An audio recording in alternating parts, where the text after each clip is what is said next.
Myasthenia gravis. Myasthenia gravis, a disease affecting the neuromuscular junction, is characterized by fluctuating weakness. There are both congenital and acquired forms. The latter, an autoimmune disorder, is much more common. Myasthenia gravis may begin at any age. Neonatal myasthenia affects newborns of mothers with myasthenia gravis. Women and girls are more commonly affected than men and boys, and the disease tends to develop in women and girls at an early age. Peak incidence in females 10 to 40 years of age, and males 50 to 70 years of age. Acquired myasthenia gravis has an incidence of 2 to 10 per 100,000 and a prevalence of 4 in 100,000.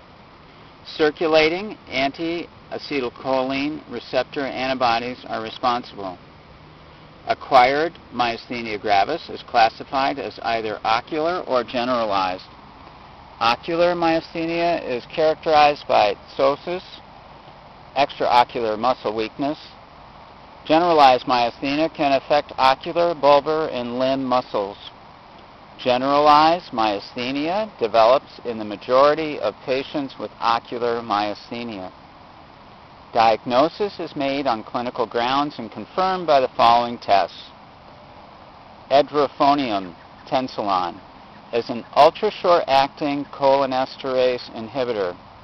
A complete test consists of IV administration of edrophonium 10 milligrams. Initially, 2 milligrams is injected to check for side effects such as bradycardia, hypotension, or other arrhythmias. If tolerated, the remaining 8 milligrams is given in 2 to 3 milligram increments. Atropine sulfate, 1 milligram, should be immediately available as an antidote for any side effects. To maximize sensitivity and specificity, an objectively weak muscle should be selected for testing. Ptosis and major ocular muscle limitation are easily evaluated, but diplopia is subjective and not easily evaluated. Limb weakness changes are harder to evaluate. False positive results can occur. Another bedside test is the ice pack test. Cooling the eyelids can result in an improvement of ptosis. Confirmation of the diagnosis is made with elicitation of decremental response to slow repetitive stimulation on the EMG and with serum anti-acetylcholine receptor antibody titers. Pre-treatment and evaluation should include the following: chest x-ray or CT scan of the chest to rule out thymoma.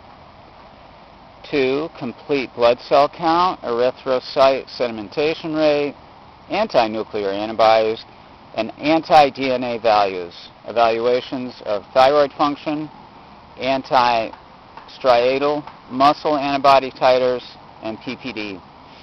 Pulmonary function testing, if indicated, to evaluate extent of involvement of respiratory muscles. Patients may have little generalized weakness, but respiratory compromise may develop. Treatment varies with treatment centers. The mainstays of therapy are the following: anticholinesterases, corticosteroid or cytotoxic immunosuppressive drugs, thymectomy, and plasma exchange. And that is myasthenia gravis. Have a great day.